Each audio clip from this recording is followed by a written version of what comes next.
And we are back. We are back, bumble bitches. Episode 50 of season 2 of the To Be Better podcast. We're almost to season 3 of our podcast. We remember what? We have this fucking year's been a while. We're almost done. Okay, you were about to say something. Remember when what? We were sitting at the kitchen table? Yeah, for that first podcast reading. Yeah. I felt so uncomfortable. So did I. So out of my element. Yeah. Definitely. And it's kind of gone away. It's definitely changed.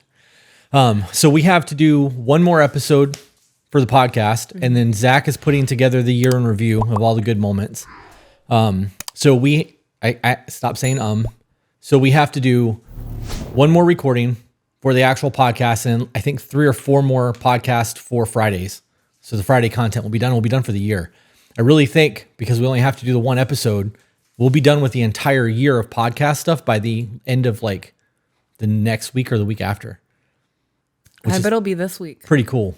It's pretty cool. With the way that we work. Yeah, it's pretty cool. It is pretty cool. It also gives us time moving forward to get into season 3 and start pre-recording so that when we do Costa Rica in May, we have a whole lot of pre-recorded content that we don't have to work for. I also want to go through and have somebody look at maybe our most viewed or our most impactful episodes and schedule those for when we're gone so that we don't have to work as hard when we get back.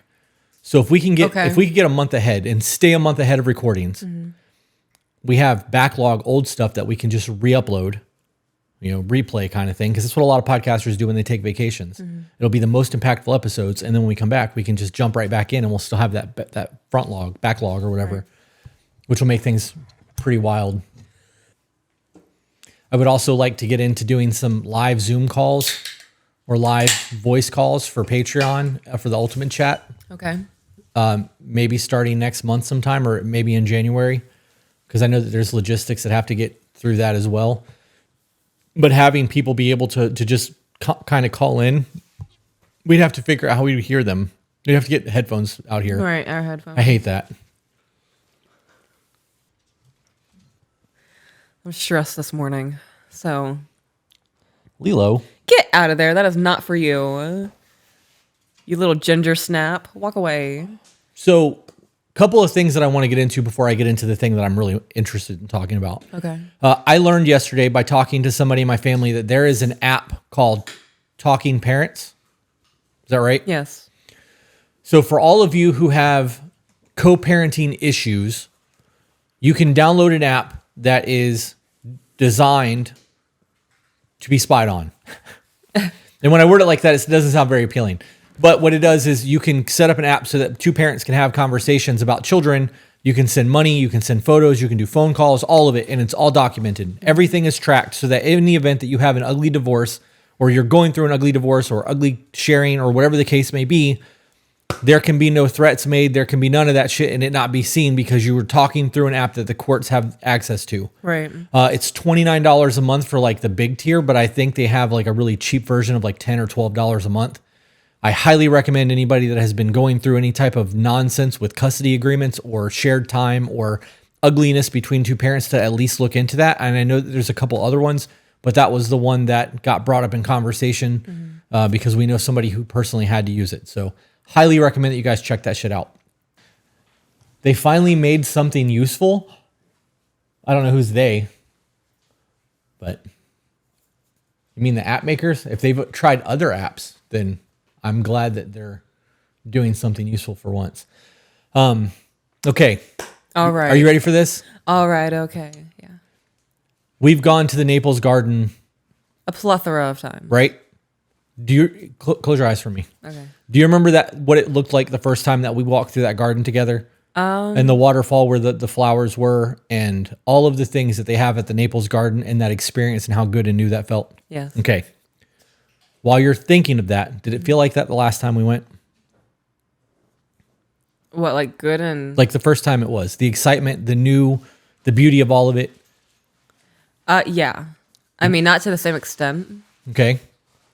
But there was effort there to make it special. Okay. I'm not talking about the date aspect. Oh, okay. Though I appreciate the honesty. Oh, I thought that's what you were talking about. No, I'm talking about the actual location. This is going to go into a bigger conversation. Oh, you're talking about the actual location of the garden. Right. The reason Okay, I'm so confused. Okay. not the date aspect. Okay, so talking now about the garden. actual garden. Yep. No, it looked like shit. Right? Because the excitement of it is gone. You've experienced it. I mean, kind of, but like things were also dead and not blooming. And I feel the same way about Bach Gardens. okay, I feel the same way about Jupiter Beach. I feel the same way about Boca Grande. I feel the same way about every garden that we've ever been to more than twice. That kind of blew up in my face a little bit and didn't go quite as expected. But I need you to close your eyes again. Okay. I want you to imagine or remember us going on that first boat ride or even the speedboat tour in Thailand and seeing all of those islands on the side of the water, the sunken boat, all of the exciting life that was happening around us.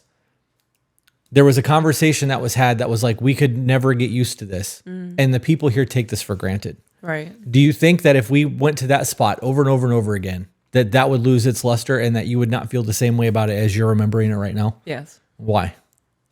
Well, because it's insanely busy.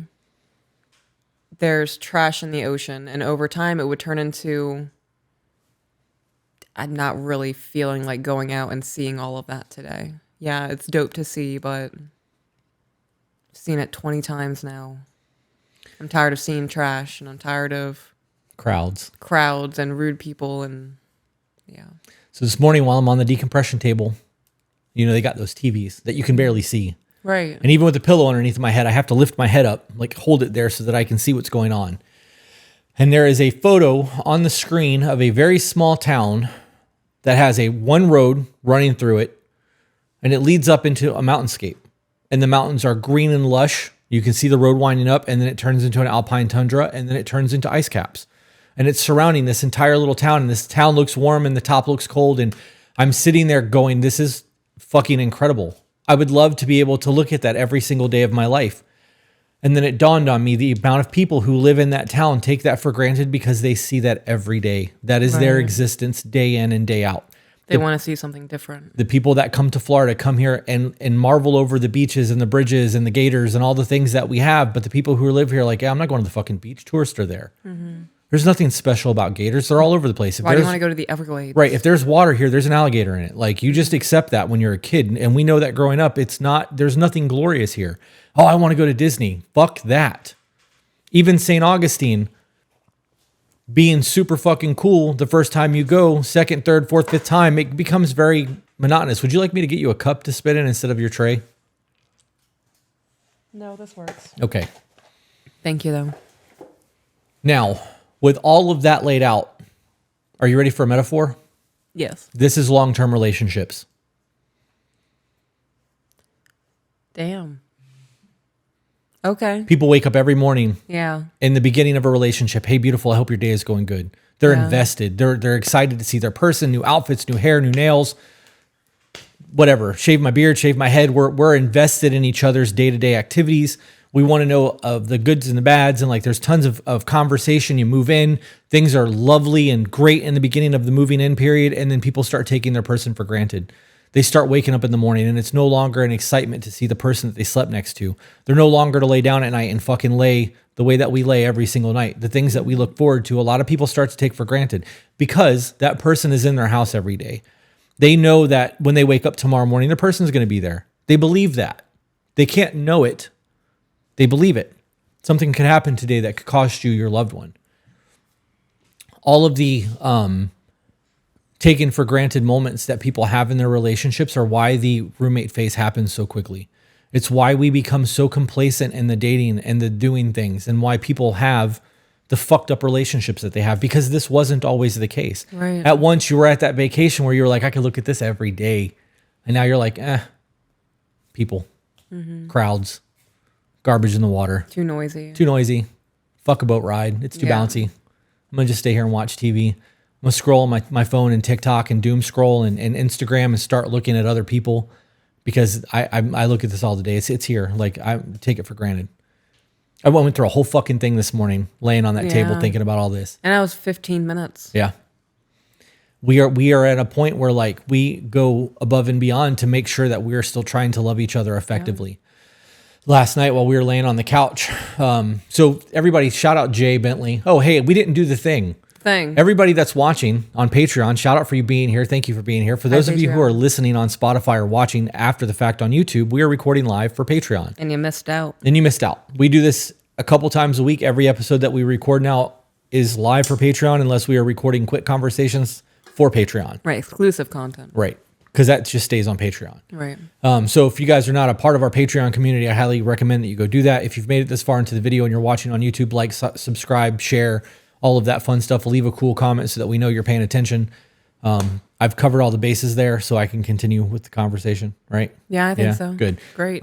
Jay sent a package out to us, and in that package was a bunch of like stupid candies. They're not stupid. They were like things that we don't have here. Yeah. They're not stupid at all because I've been fucking wrecking all that candy. So much so that today I was like, I'm done with sugar. Yeah. He's like, I'm done with carbs. I'm done with sugar. But he sent us a dope little photo.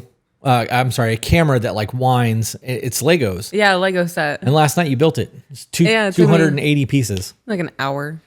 And not saying Good job, babe. It's so hard. It's so hard. So last night while you were building that, we were like, is this something that you would like to do? Because you're basically building a 3D puzzle with instructions right now, which is kind of cool. It's fun. You're doing the thing. And we were, it's really fucking hard not to say, I was like, is this something that you want to do? Is this something that you would enjoy doing all the time? And you said, yeah, I think this would be a cool little hobby for me to sit down here at nighttime and build stuff. And before you were done with the camera, I had already ordered you new Lego stuff so that it was coming. And you were like, oh, they make a Titanic and they make this. And we started talking. And I was like, well, before you buy that, just know that I already ordered it. Here it is. It's got me the Titanic set. And I got you. You said you weren't going to tell me. Good call, because I don't remember what the other one was. Good, okay. But I bought you another one too, just so that you have it. The chocolates, the things that I hear you say that you want throughout the day, or things that I know is going to make your life easier. I'm going to try to facilitate that to make it work. And if I took all of this for granted, and I didn't see you for who you are, and I didn't listen when you spoke, we wouldn't have these kind of moments. And I wouldn't get the thigh slapping excitement when I get to do something as simple as buying you fucking Legos or stealing pine needles off of a tree. That made me really happy. Right? And there's a whole lot of life shit that's happening. We've had 2 plumbing incidents this week. One of them was my fault. One of them was not. We've had personal life shit going on in the background. We've had lawyer bullshit to deal with. We've had coaching meetings. We've had a whole lot of other things happening that has made life super fucking stressful. On top of maintaining our life. Right. In all of it. And on my way to my therapy appointment, my back appointment this morning, I sent you the I love you text message because we are going through a lot right now. And I don't want you to think that like this is not intentional. I do think about the things that we've got going on, and I am very grateful to be able to spend the life that I have with you, and I don't take any of it for granted. And I know that sometimes life gets super stressful and like we get into that routine of things. Right. So date nights became a Cinebistro thing for a little while. And then we bought you the metal detector, and we really want to go metal detecting. And that's why we bought it. But kids got extra homework. There was a fucking hurricane. We went out of town. Everything that wants us to do that has prevented us from actually going and doing that. And I want to be able to take the kids to the beach and do that kind of shit with the kids because they enjoy it. You know, and if my back gets better, I can actually go in the water with the kids and we can do the beach thing versus just me sitting there with Ivy while you metal detect and Carrie and the kids look for shark teeth. Did the thing. Oh, you did. I wonder if I started doing that out of habit to let you know that my thoughts weren't finished yet. Because you remember in the beginning, we would wait and then we'd interrupt each other constantly. And then we had to like try to find a way to let each other know that we weren't really done yet. Yeah. And you were like, well, you pause. And I'm like, I wasn't done. We had a lot of that in the beginning of the podcast because we want to have conversations and we're eager to talk to each other. Right. I wonder if I created that habit to fill the space to let you know that I'm still going. I don't know. I don't either, but it's possible because I used to not like that. Do I do it in normal conversation? Yeah. Maybe I did used to do it and I just became aware of it because I have to fucking watch myself when I edit. I don't know. It's a lot. It's a lot to sit down and process, and it is a lot to think about because I'm having post-vacation depression. Yeah. Coming back to life. And it sucks. Yeah. We are the fortunate enough to have built a brand and a job that we can literally travel and do this. Yeah, we can do it anywhere. With the live streams would be a little hard, but we have Starlink. So in the event that if we did want to go live, we could Make it happen. probably make it work. It might be laggy, but it's better than nothing. You know, or we could pre-record and give it to Patreon first and just minimize live streams or go live in Starbucks. Yeah. You know, there's a whole lot of things that we could do to make it work to actually live that travel life. And I don't think it's so much the travel life that I want. I think it's that I don't want to exist in a cubicle. Because even though we've got a cool little studio and our friends are here and the animals are here and we're doing life things, we're prisoners to this. Yeah. All of us. Everyone that is living a day-to-day, that has a house and has a job and a 401k and all the cool shit and the toys and the boats and the cars you're still a prisoner. You're a slave to all the things that you own. You can't just get up and go do whatever the fuck you want to do. I don't want to live my life like that. I want to be able to just get up and go. And I think that a couple more years, that might be our life. I think about it. I've been thinking about the landscapes quite a bit, and I really want to start taking pictures again. But I don't want to take pictures here because Florida is not attractive to me. You know, you can't take pictures of the woods here or the swamp. Right, it's the same fucking thing. And we've gone to all of the cool little boardwalks and all of the Everglades things. And though we haven't done any airboat rides, I'm sure that would be really cool for the first one. But do we really want to bring 10 grand worth of camera gear on an airboat and hope to take good pictures of alligators that you can see from the road? Like, I don't know. Just something to think about. So for all of you who are listening right now and you're watching, take a moment to really think about that whole metaphor of taking your landscape for granted, because you're doing it in your home and it's affecting your wife. It's affecting your kids. It's affecting your husband. It's affecting the relationships that you have with people that are in your life every day. You're not going to have all of these people around you forever. Eventually, they're not going to be here. You need to savor the moments and the times that you have while you have it. I started listening. I just said again. Damn it. I started listening to that intimacy book that we did the first breakdown on.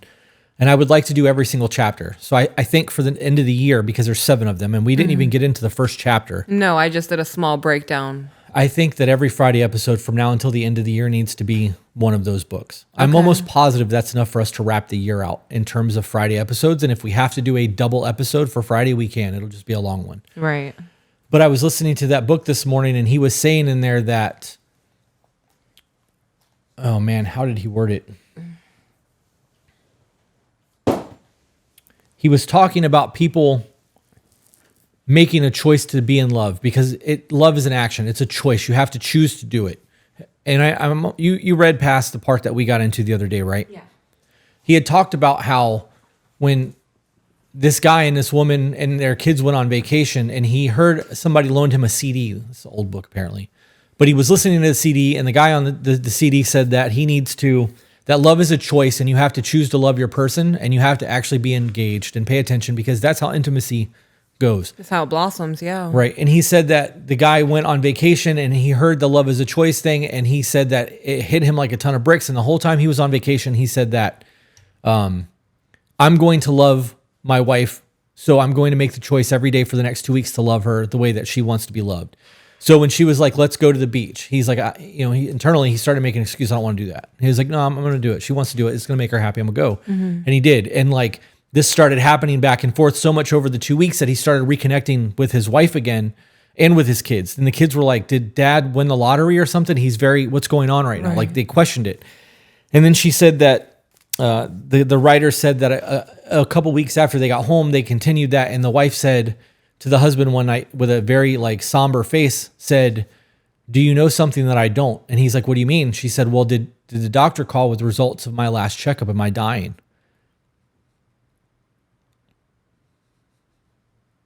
I'm not going to cry. And he said, no, I'm just choosing to love you every day because I don't want to waste this life. Could you imagine being married to somebody and being so disconnected from your wife and your kids that you loving them all of a sudden made them think that they were going to die? And ironically enough, I heard that after my doctor's appointment. Crazy how things go back to back like that. Yep. Yep. Danish said, I can't be crying so early. I'm not even out of bed yet. It's a lot to think about. It's a lot to process. I know that this is not realistic, right? This is a joke. My solution to that, though, is just get out of bed earlier. Because you know it's going to happen, Danish. Right. I'm thinking about getting my ear done. Like getting a bunch of piercings. I want something dangly. Yeah, I think you should just get one in like a cuff with a chain or something on it. And I only say that because it's only going to take maybe 2 or 3 times of me trying to grab your hair or touch your face to hit that ear. Yeah. And it's creating extra pain. So well, like there's a no piercing. hair there anymore. Yeah, but my hand still goes on that side of your head. You have a big hand. Jenna said that was all I needed. I'm going to get dressed now. I fully intended on just being a pajama slob today, but he deserves better. I love that. I saw something else. Somebody said, first time being able to get on a live. I want to say I love you guys. Your podcast has helped me with different aspects of my life. Patreon is worth it. Thank you for that. Oh, yeah. Thank you definitely for sharing that. No.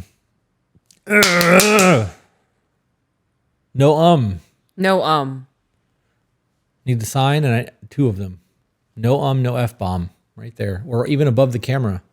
I could probably even tape it to the handle of the camera so that it's always there and I can see it, or stick it to the fabric over there. Staple it. I don't know. What was I talking about before I read that comment? Do you remember? No, you said and punched your hands a bunch of times. I remember what I was going to say. All right. I know that I've been looking at a lot of different trucks. Right. So that we can possibly buy a camper over the school bus and figure all that out. Some of you in Patreon may remember that conversation a little bit.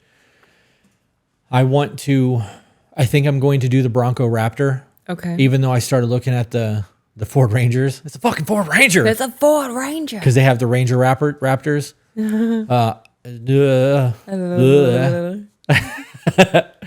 Gonna make light of this until it stops happening. I was also looking at the F-150s. I just don't know if I want a truck that big. Right. But I want the power that the Bronco has. I like the Bronco. The Bronco is my first choice. That's your choice? Yeah. It's got a towing capacity of a little over 5,000 pounds, which will be enough for us to trailer a small camper. Would we be able to trailer it behind a camper? If we bought one, yeah. Okay. Yeah. I think that if we end up buying a Bronco and we were able to remove the seats out of it and it was a toy truck and we could put a platform in there and we can use it to like put camping gear in. Right. We could buy one of those big campers, one of those big tents, the 4-person tents. And then we don't even need to we just fill a cooler up with food. Yeah. And poop and pee in the woods and just do weekends. And that would be a thing. Like that's a very real possibility. Could we do a tent bigger than that though? That's a 4-person tent. That guy said that he could fit him, his wife, his 2 kids, and their dog in there. Right, but we're gonna have like 2 dogs and 2 tiny ass kids for right now. And when I feel like our son qualifies as 2. No, they're little still. They can both share one of those mattresses and be totally his fine. Energy. Oh yeah. Well, I would like I know there's when tents they get a that little have bit older, rooms. you just put them in a different tent. That's scary to me. Yeah, well, I've heard a lot of scary stories. We couldn't hear the zipper of their tent being opened. you could just leave them and go do Wednesday. Oh wait, no, we couldn't do Wednesday because of school. We also need to find out what's up with the hybrid school system. We found out yesterday that it is possible to part-time homeschool your kids. I read something yesterday where a parent said that their kid is only in school a day and a half a week. Yeah. And if we could do that day and a half a week, and that day and a half is Friday and Monday, then Tuesday through Thursday, we have aquariums, road trips, Disney, museums. Fucking museums, St. Augustine. F word. Good call. I didn't say though. You did not. We can do all of that shit in the state of Florida. Florida's huge. There's a lot of history here. We could go to the Keys for the week, and they can see all of the historical sites in the Keys. There's a lot that happens. We could go to the Dry Tortugas. We could go to the, I don't know what it's called now. It might actually be called the Dry Tortugas. That giant fort that you have to take an airplane to. We could do that. Oh yeah, I remember you telling me about that place. Yeah. You can camp there if you book it out in time. Word. There's a whole lot of shit that we could do. We could go to Fort DeSoto and they could learn about Fort DeSoto. That's an hour from here. that is going to teach the kids a whole lot more about life than sitting in a classroom, twiddling their thumbs, trying not to get in trouble because they're bored out of their fucking mind. Said the F word intentionally that time. So we should really look into all of that. And now that we just hashed out our life shit on the podcast, we should probably read some emails. Okay. That's not really for this, but isn't St. Augustine the oldest city in the U.S.? It is. It is. I've drank from the fountain of youth. It was a water hose. It tasted like a hose. We asked that woman in the gift shop, is that hose water? She's like, no, it's a spring. Yeah. I asked her.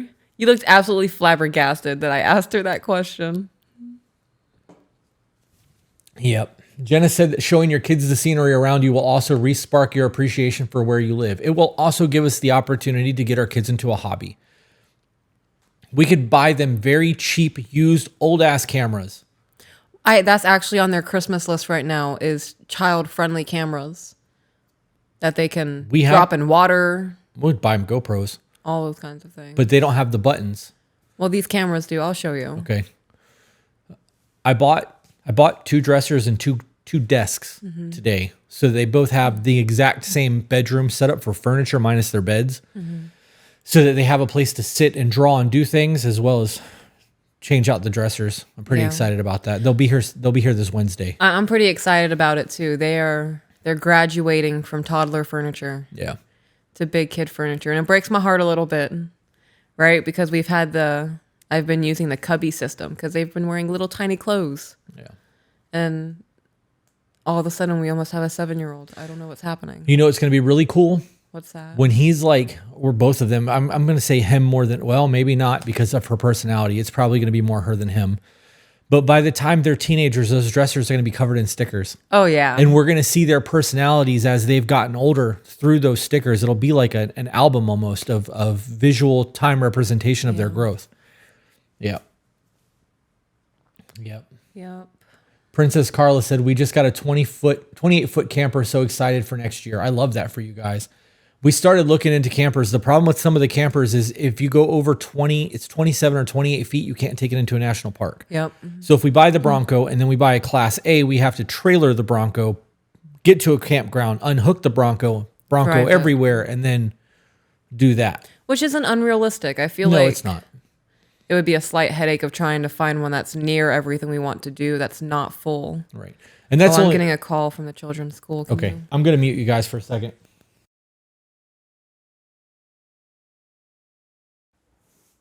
Okay.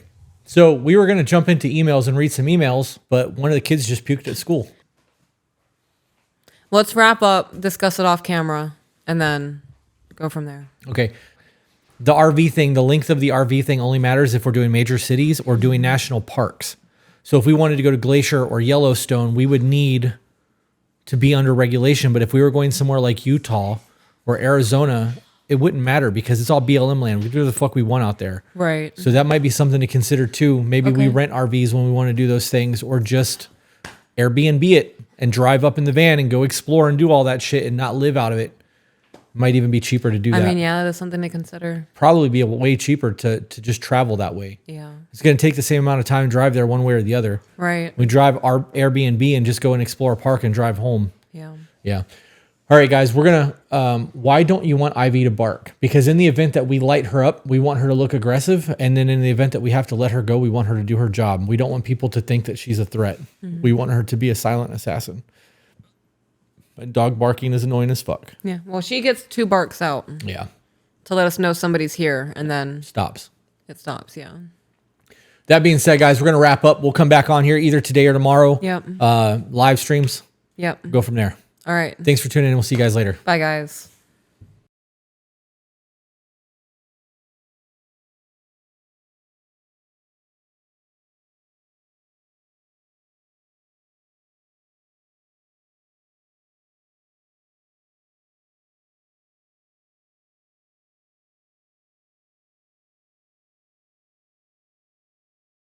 All right, guys, sorry about that. We had a children sick issue. Yeah, it's been days. So even though it's been a blip for you guys, welcome back to part 2 of episode 50, where we're going to actually read some emails. Yes. We are so fragile as humans, and I hate it. Yeah, me too. This one is titled, I Need a Second Opinion, Long Distance Relationship Disruptions. These are always hard for me. Yeah. Long distance relationships are hard. Yeah. I think, I don't know. I couldn't do it. Yeah. I crave physical touch too much. The quality time too. All that shit matters to me. I'm also a jealous person. Yeah. So. No. No way. Yeah. Sorry, guys, if you thought I was perfect. If I knew that you were hanging out with a group of people or a woman specifically for hours at a time every weekend, and we're not having FaceTime calls during the week, like what is happening right now? Yeah. Yeah, I would definitely be getting very jealous, very territorial. Yep. We know people. You'd be getting that, hey, babe, knock on your door, flying the distance because I'm crazy. She's going the distance. Hey. She's going for speed. She's all alone in her time of need. I don't think I know that song. What? I was just hyping you up because I love it when you sing to me. I know that you're just singing in general, but every time you sing, I think that it's a personal concert for me. Okay. I'll take that. That's a win. Thank you. That's a win for me. You just let it ride. Melissa said, is it a paying thing? Yes, it is. If you're already a member of Patreon, which you are because you're here, you don't need to pay for YouTube. It is an extra bonus to us because we make money off of it. But Patreon gets everything. YouTube gets some things. Mm-hmm. So if you're going to pick one, stick with Patreon. Yeah. YouTube gets to dip toes into Patreon. Yeah. That's what that is. They're not getting anything different from It's a sales Patreon. tactic. Yeah. Give you a little taste. A little morsel. I heard this is really addictive. Try it. You ever heard of this Coca-Cola? I just went through a whole bunch of thoughts. Dirty mind. No. What do you mean dirty minds? I don't know.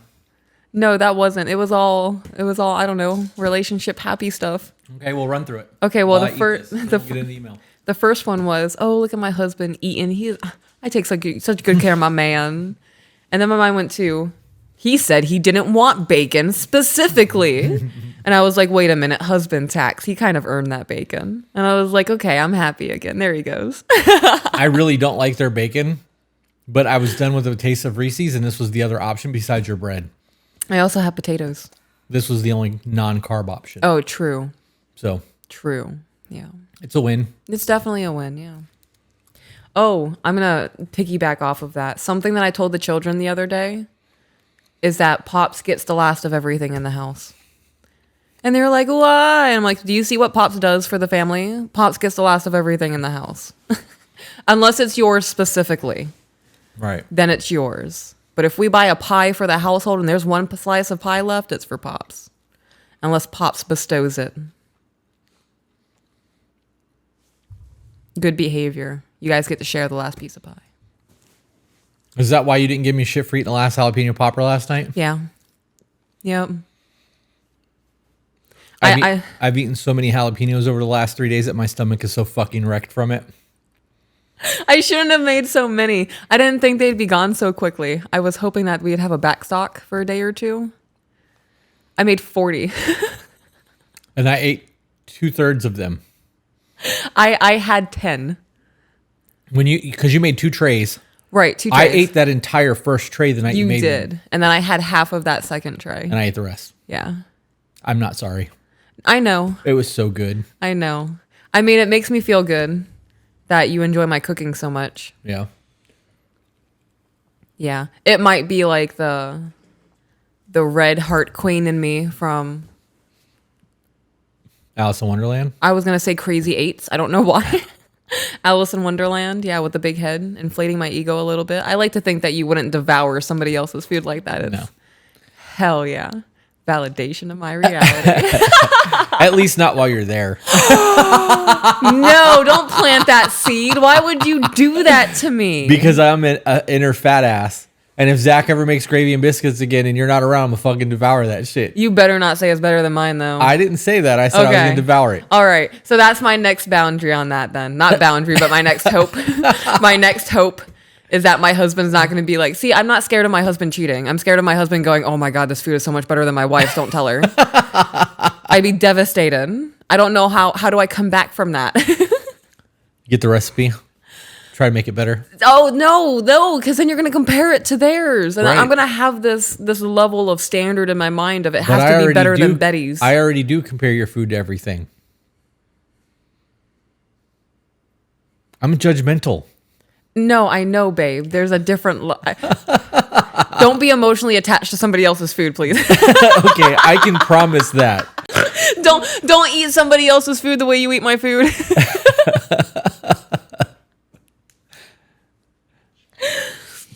Oh my goodness. All right. Email. Let's do the thing. All right.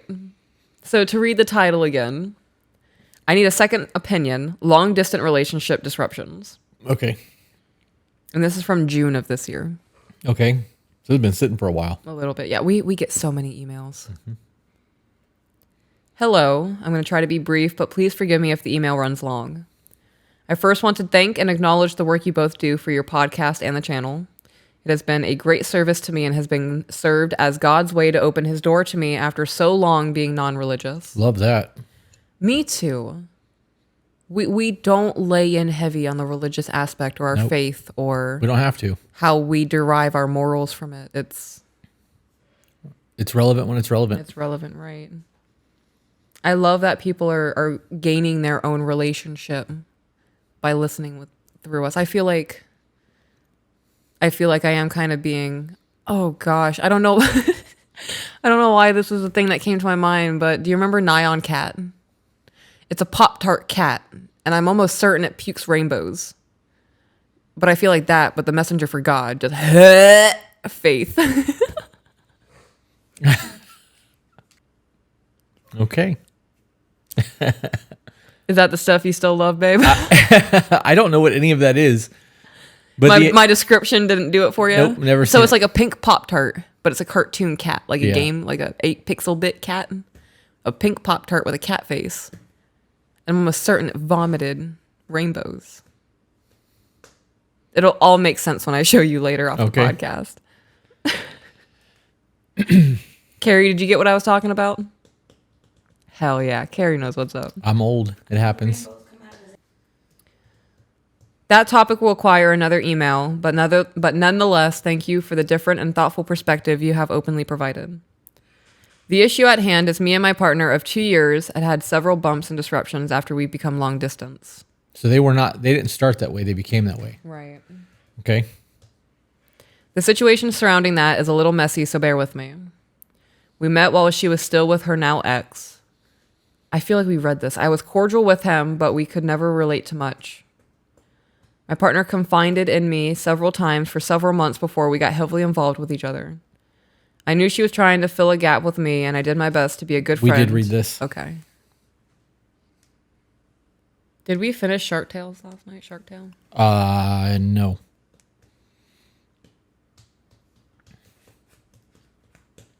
You guys see how dark that arm is compared to my leg? That's from the sun in Thailand. I was looking at one of our photos and my front top is nice and tan and then it's just ghostly white from my legs down under my dress and I'm like, oh my goodness. It's funny.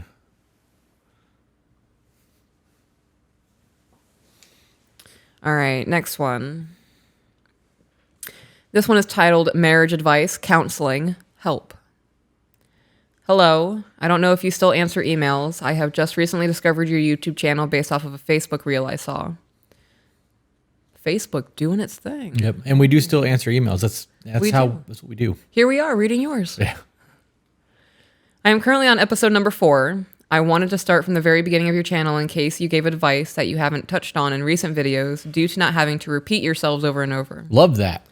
That's That's like super appreciation. the consideration. Yeah, right? Thank you. Love that. Because Thank you. it keeps us like on our toes. We have to learn new shit instead of regurgitating the same shit over and over again. We do, and learning that new shit's hard. It's enjoyable for me. Yeah, I mean, the growth is enjoyable, but rewiring my brain and recognizing that I still have traits of myself that are not healthy sucks. Yeah, it does. That's not fun to do. So far, I love your channel, I love your relationship, and I love your advice. Now to get into a little bit of my background on my situation. I'm a 27-year-old female, and I'm married to a 30-year-old man. We met in October 2015 and dated until we were married in July of 2017.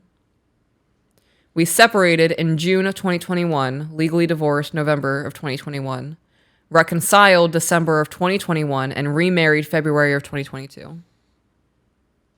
Sounds like a whole bunch of expensive decisions. Right. I couldn't imagine. You know what? Never mind. I'm going to say I couldn't imagine being all right. We did it. We're divorced. I miss you. That's probably how that went. Right. Yeah. All right. Okay. Let's see how this goes. I know this timeline is crazy. Yes, it is. Timeline. I said timeline. It's okay. Thank you. I knew what you meant. So did they. Fantastic. I know this timeline is crazy. I did it again. I'm just going to keep going. It's crazy. So I will try to elaborate on some details without overwhelming you. There are some red flags between the both of us while initially in the dating phase. We worked through those together, laid out expectations which led to our first marriage. Our marriage seemed perfect at first. We were happy. My spouse suffered from an injury which caused him to be out of work for about 2 years. During those 2 years, I worked 2 to 3 jobs to pay bills and kept us afloat. We had just recently bought a house and I had a car payment, but it was a used car, so no real major debt. Something I feel the need to say, not for the email or just for anybody listening. If you're in a situation where your finances all of a sudden are fucked up, you need to downsize your life. Yep. We are not door dashing anymore. We're not going to Instacart groceries once a week anymore. We're canceling Netflix. Goodbye Starbucks. We're not going to take the four-wheelers out anymore. We can't afford the gas, those kinds of Shit, selling four-wheelers. Sell the four-wheelers, yeah. Selling dirt bikes, selling the motorcycle, selling everything that's paid off. Yeah. I would, if we had to minimize our lives, it would be shitty. Yeah. But it would happen. And I'd be glad, I'd be willing to take a loss on everything. Yeah. And I got to be honest, even though my credit's really fucking good, if I had to, I'd destroy my credit too. I would just take the shit back and be like, I can't afford this anymore. Get fucked. Right. Bill me. Yeah. Because what's going to happen is they're going to hit my credit, fuck my credit up, and then eventually it's going to get sold to a debt collector. Mm-hmm. And then when the debt collector calls me, like, I don't owe you debt. And they're going to be like, well, you owed so-and-so. I'm like, right, I owed them. They've cleared that out. You bought the debt. You own that now. I never had a contract with you. Mm-hmm. I don't know what you're talking about. Take me to court. Right. I love that. Oh, you have a debt with ABC Nobody? Nope, I don't. I had a debt with the hospital, and ABC Nobody bought that debt. I have nothing to do with those guys. Can you show me a contract where I owe them anything? No? Cool. Get fucked. You're hot when you talk like that. I just don't like people. I know. And all of that shit is super scuzzy to me. Yeah. Anyways. I agree with everything that you just said. I didn't say selling the four-wheelers because I know some men don't want to sell their toys when I'd fucking when get shit's rid of rough. everything. Yeah. I'd sell all of it. My computers, everything. As long as we could still work. Yeah. Get rid of all that shit. My gaming system in there would go. Your gaming system would go. The cars, the fucking van, the trailer, e-bikes, dirt bikes, quad. I don't give a fuck. I've started over so many times in life that getting rid of something and buying it again does not faze me at all. Right. So. Okay. Continuing on. My spouse became really depressed during this time. He stated multiple times how he didn't feel masculine or like a man. This got really bad. He almost unalived himself at one point. I tried to understand how he felt, but after being burnt out from working, we grew apart. We were both depressed, and I became a bitter, nagging wife. Once he's... It's a lot. It is a lot. She just admitted the fact that she became a bitter, nagging wife while he was struggling with his health. Yeah. That shows well, in my mind, right? Because you're injured right now. Mm-hmm. Our whole life has completely changed. And I have to cope with the toxic traits of me, right? Because our life is different. You're not getting what you want out of life. I'm not getting what I want out of life by proxy. And for me to throw a temper tantrum over that is selfish as fuck. It is. Right? If this was a choice, it would be a very different scenario. Right. So as the wife who is in that position of our life has changed, I have my husband, but he's not really my husband, right? We're not able to do the things we were once doing. And you can have that mindset of, well, I'm not happy. I didn't sign up for this. I'm not getting what I want. I don't feel fulfilled.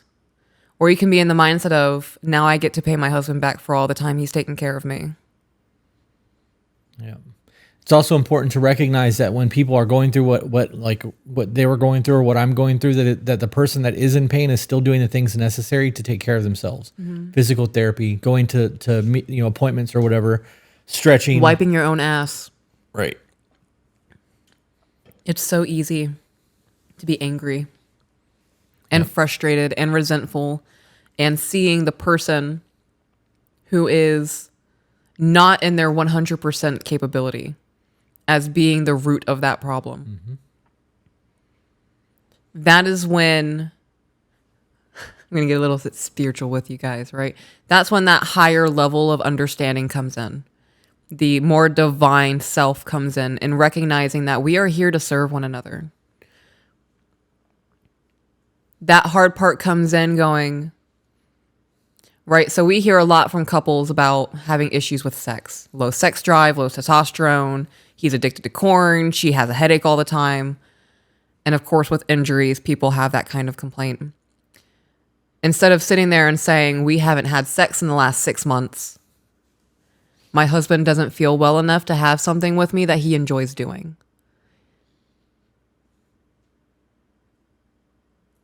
I'm really trying to navigate my language because I'm a little bit, I'm angry for the men because it's a thing that men deal with. I'm going to say this, and there is shame in me saying this, and there's guilt in me saying this, but I fucking get it. The frustration, the life has changed, I'm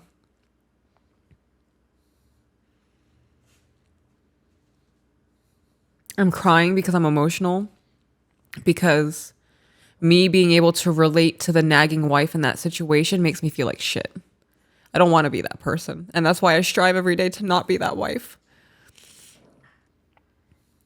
And it really is a perspective shift. I see how much pain you're in. I see my husband trying to live with his injury and cope and adapt and continue to live the best version of his life that he can without being a depressed mess. It really doesn't take much for me to go from he's not really my husband right now to my husband's in pain and this isn't going to be our life forever. And if this is our life forever, we're going to find new ways to adapt and find our happiness. Right. If you're somebody that can't struggle with somebody through that shit, don't get married. Right. Because eventually it's going to happen to one of you. Right. So. And I'm saying that with my borderline and my mental illnesses and my struggles and my traumas. And in this, I'm discovering new triggers. And I'm coping with new things, and I'm having to find new ways to get myself under control because I've never had pretty much disabled. Like, you're limited in a lot of ways. I've never had to deal with this before in life, and coming from the life that I've had before, my past life and understandings of things, it's a lot to navigate, and none of it's your fault. I'm partially disabled. I'm still doing a lot. Yeah. I'm just can't walk like a normal human being right now. And I can't get up and sit down like a normal human being. Bend over. Right. But I'm still making it work. You're doing a lot. You're definitely doing a lot. I didn't mean that to be shitty. I was trying to emphasize what you're going through. Yeah. I appreciate that. I think it's important, especially for wives. It's easy for us to want to nurture somebody, right? When it comes to our husbands, there is a level of emotional fulfillment that's needed from them, right? And when our husbands are injured, that's not going to be the same way it was before they were injured. And that's something else that I think a lot of women need to remember is that your husband's in pain right now. It's a conversation that we had to have is, babe, I'm not thinking about holding your hand. I'm thinking about not breaking down, sitting here crying because sitting hurts. And it wasn't a shitty conversation. It was back and forth that we usually have, but it lets me know where you're at and it lets you know where I'm at mentally. Yeah. And I think that those kinds of conversations are important, but it's also important to have that understanding. Yeah. It's hard conversations. Yeah. And they're necessary. Continuing on. Once he started back working, I never really quit my second job because he only worked part-time. Eventually, one day he came to me and told me he just wasn't happy and wanted a divorce. He didn't give no explanation other than he wasn't happy. Is there any other explanation needed for that? Right. I mean, there's not. There should have been conversations leading up to that point. 100% should have been conversations leading up to that point. And I bet there were. Maybe. I think arguments are conversations. People will say things out of anger, right? Just in the moment to say things out of anger, but just like jokes, I think a lot of things are rooted in truth. Yeah. I think that over time, men especially tend to bottle things up to the point where they don't feel like there's a reason to even discuss things, or they don't know how to express what it is that they need to convey, or they just know that it's not going to change, so they don't bother.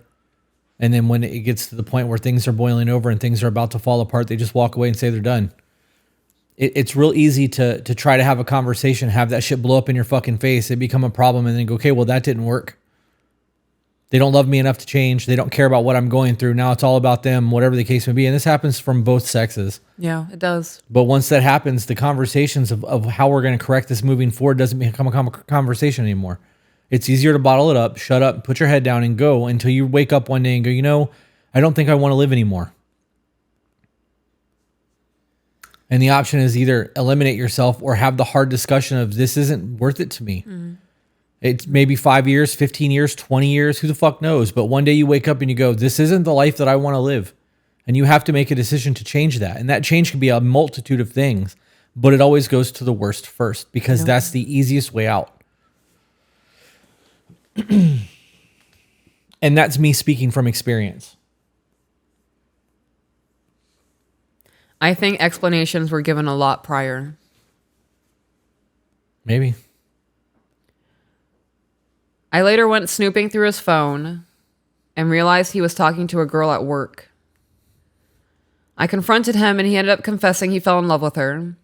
I was mean to him where she was nice and he thought that she was his person. There you go. He should have waited for, she felt like he was his person that he should have waited for, etc., etc. And he needed to go be with her and figure out what life was like with her, what life felt like with her. He did say that there was never anything physical between them, and if he loved her without having sex with her, it must have been real love. That's not how that works. I think, I mean, I agree with that.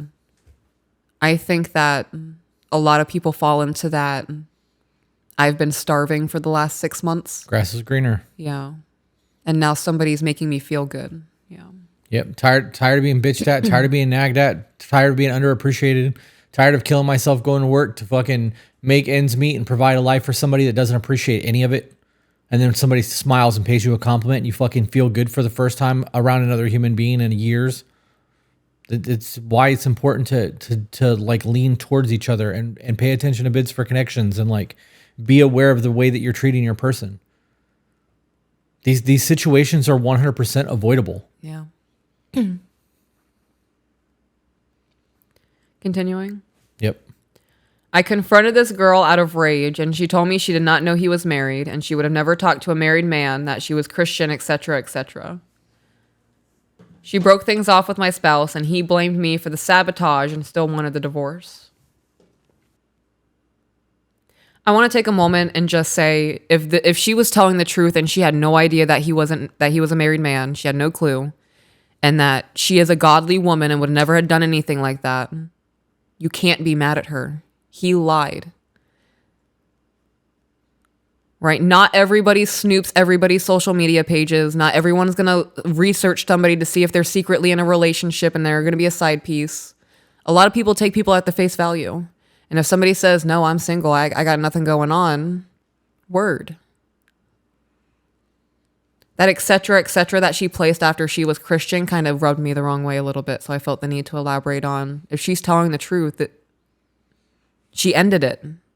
She walked away from him. She was upholding her morals, and I would never do that. Yeah. I think in that situation that the man and the people that are currently married or were currently married are the problem, not the person that's on the outside. I agree. Even if the person on the outside knew completely that he was married and still instigated the whole shit. If your fucking marriage was intact, that wouldn't have happened.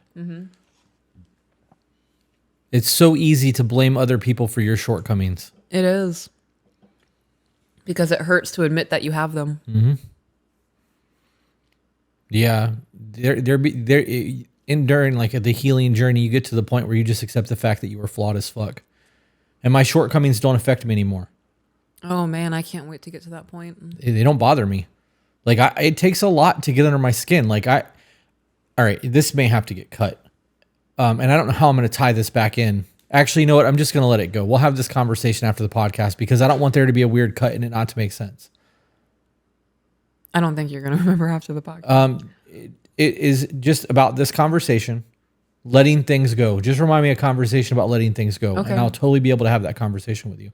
Remind me after the episode. Okay. While we're still live, and I'll have the conversation for Patreon. It just can't go into an episode. Okay. You guys make notes. Letting things go. Got it. Okay, back to the email.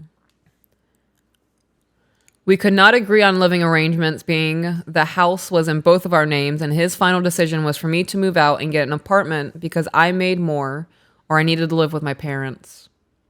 I did not move back in with my parents, so I got an apartment. I struggled financially, but I needed the space to heal. I was going to the gym trying to get my life back together. Healing was messy.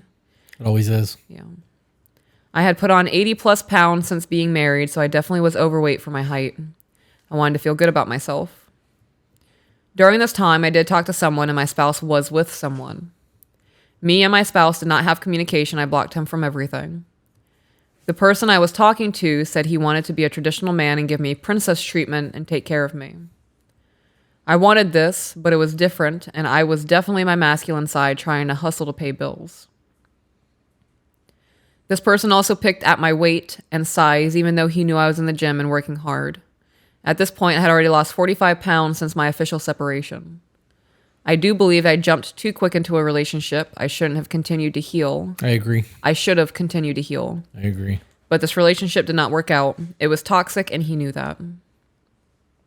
I want to talk about the gaining 80 pounds while in the relationship and then trying to lose it afterwards. Okay. Why not do that shit while you're together with somebody? You know if you've gained weight. Yeah. You know if your pants don't fit anymore and you go to the internet to buy some new jeans or go to the store and you have to buy the next size up, that you fucking gained some weight. You've gotten fat. You need to fucking diet back down. You got comfortable. Life is really good, so all those extra desserts and shit, because you got your person, you don't have to worry about it anymore. Well, why don't you have to worry about it anymore? This is no different than us having to chase our women still. If it's expected for a man to have to chase after his woman, don't you think that it's fair that she should have to pay attention to her appearance? What is he chasing? Right. I weigh myself all the time. Me too. I bounce between the weight that I was when we met and my best weight. And I don't ever go over the weight that I was when we met. Like, yeah, me too. I won't allow that to happen because there's a set expectation of what I'm going to look like. Yep. I'm not going to allow that to become a problem. Like, so you leaving a relationship and going, all right, I'm gonna go get sexy. You should have done that shit in your relationship. I'm gonna go get some fucking help now. I'm gonna go to a therapist. Why didn't you do that shit in your relationship? Right. Because people do it in spite of them. Right. I'm gonna show them. I'm gonna lose a bunch of weight, get super sexy, and go find a new man and rub it in their face. Post on social media how happy I am so everybody can see it. Was the phone ringing? No, I got a text message and I was just checking it. Okay.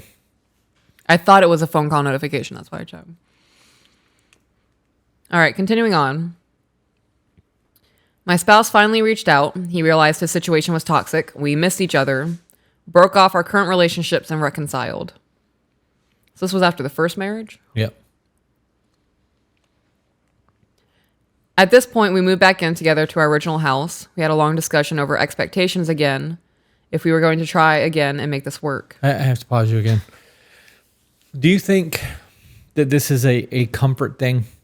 Them coming back to each other. They got divorced, had a really shitty expectation with other people, realized that it wasn't what they wanted, and it's better to have the devil you know than the devil you don't. Like the dating game sucks right now. We had kind of a good thing. We could probably make it work. Or do you think it was really like I fucking love you and I want to make this work and I'm willing to change and I'm willing to go to therapy and continue going to the gym and we're going to do all the things that we weren't doing before and I'm going to work a better job and like. I mean, I would hope for that. Well, they're writing an email. I would hope for that. She said she blocked him on everything and then all of a sudden he reached back out. He didn't reach back out. You unblocked him. Mm-hmm. He didn't initiate that. You did. Yeah. So I don't know. I think that people who break up and get back together multiple times, it is 100% a comfort thing. I think that it's a toxic cycle that they're engaged in. Okay. Yep. My now husband was like he had a good job making good money. He could be a provider. He had time to reflect, and he knows he needed to be a better man. He needed to renew his faith in Christ. We laid it all down. I needed to be more open about my feelings, let him be the man and me be the wife, and I needed to be more submissive and less argumentative. I ended up getting pregnant shortly after we reconciled, and we now have a beautiful 18-month-old baby girl. I don't like the way that was worded. What? I don't like the way that was worded. I needed to be more submissive and less argumentative. Right. The issue in the beginning was that she was nagging and basically bitching, being a bitch to him. It's not that you need to be more submissive. That's not what submissive looks like. No. You need to be a better communicator. Mm-hmm. You guys need to be able to have a back and forth and be able to understand each other and have open, honest communication. You being submissive doesn't mean that you don't have a voice or an opinion. Right. It doesn't mean I'm a slave. Right. Now, does it mean that you need to work on your delivery? Absolutely. Mm-hmm. Clearly, you guys were having fucking problems in your marriage. I don't like the way that was worded. Mm-hmm. Every time I think you're going to talk for a while, I put food in my mouth and then you stop. Yeah. There was somebody that I've gotten really good about not letting TikTok affect the way that I conduct myself. Can you elaborate? What do you mean affect the way you conduct yourself? I don't really normally give a shit anymore what people say on TikTok. Okay. Because I get so much hate. I normally just block those people. Right. And I don't bring it up anymore. Like I very rarely even talk to you about it because I honestly don't give a fuck most of the time. It is what it is, yeah. But when somebody gives me a criticism, I have to evaluate whether or not the criticism is real. And the last thing that I got was every single time one of these clips come up, he's talking at her instead of to her.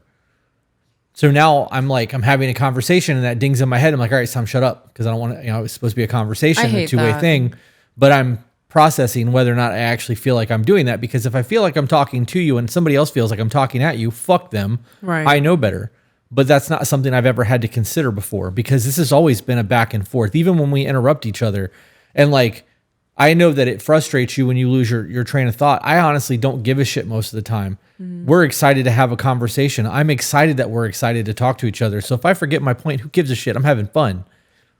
Now, if I'm we're having an argument and you say something and it makes me forget what I was saying, I had a point to make. Right. It's a very different thing, right? But that's why I keep stopping where I'm at because I'm working through that to see if I'm actually talking at you or talking to you. Okay. So I guess it's not really relevant to anything, but that's why that's happened so many times today. I have never felt like you talk at me. Yeah. So when you put your life on a stage for people to look at, they're going to perceive it the way they perceive it.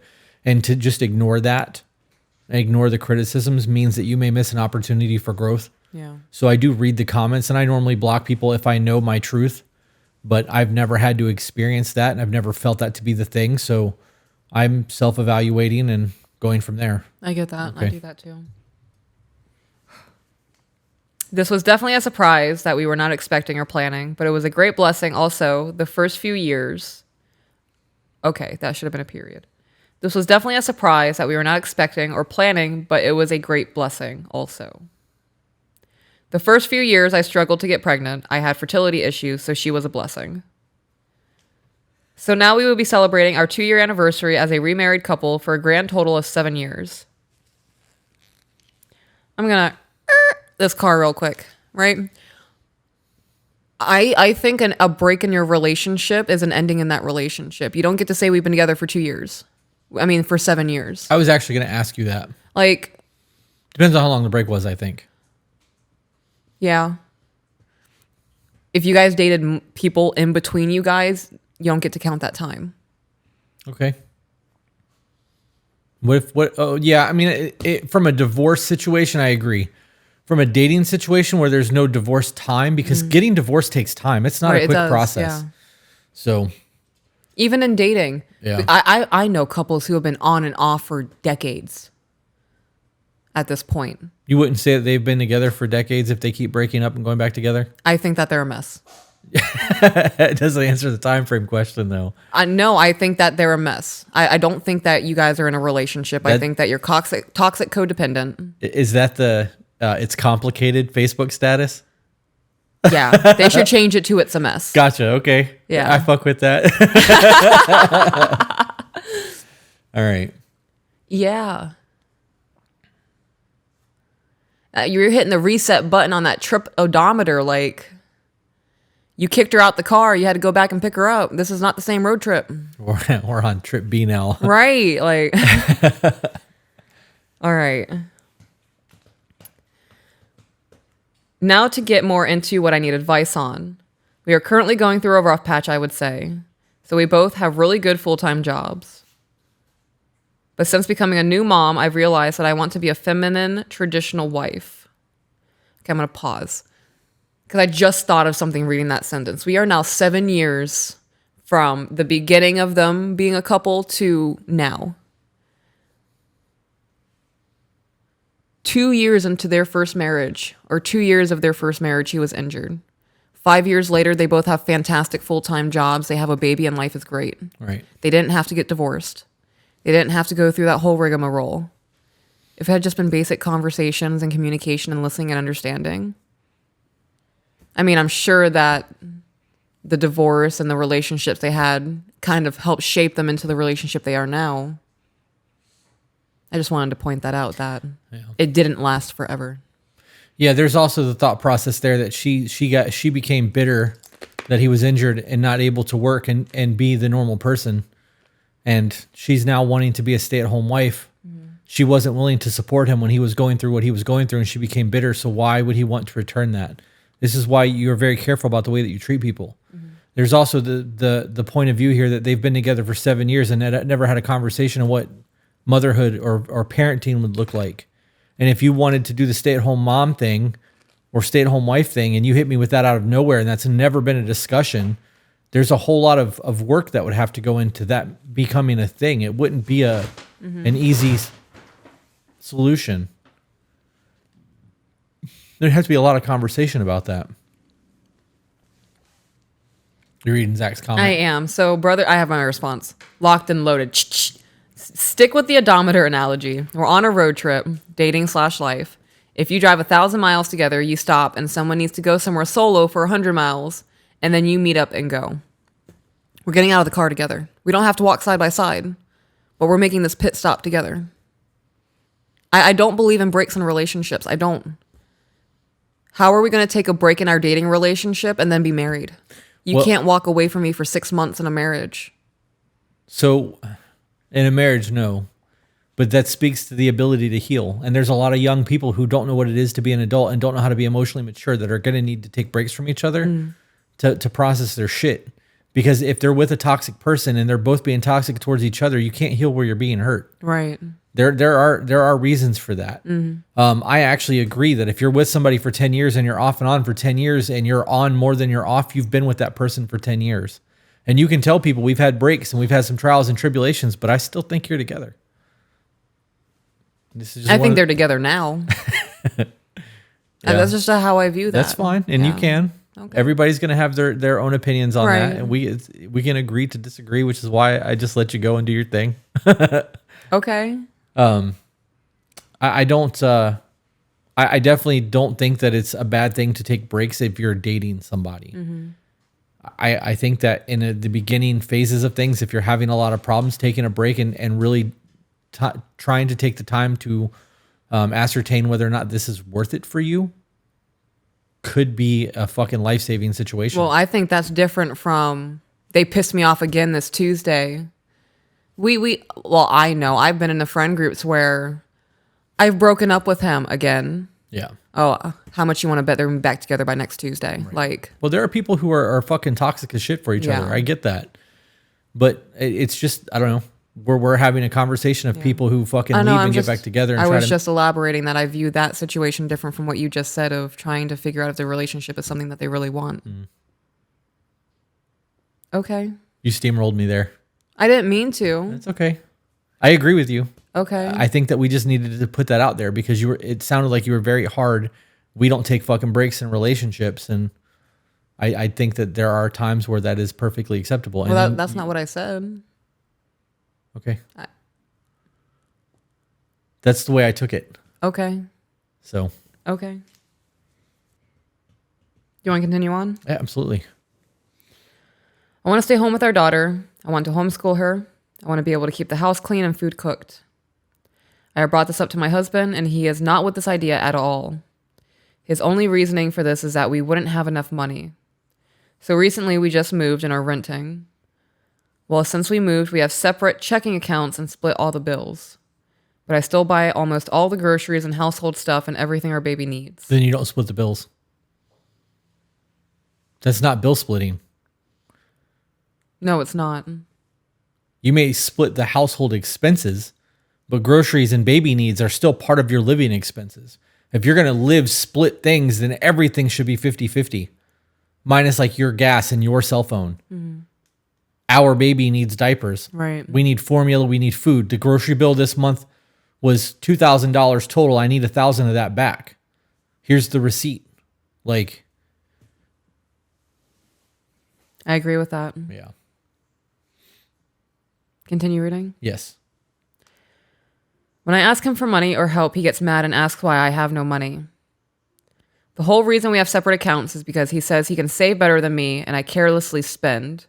He means I buy a Starbucks coffee or something I may need from Target, Walmart, Amazon, like underwear or new pants because mine are so worn out. I actually think that there's something bigger here. I think that he's manipulating the situation and he's able to live more comfortably because she's picking up more of the debt. Right.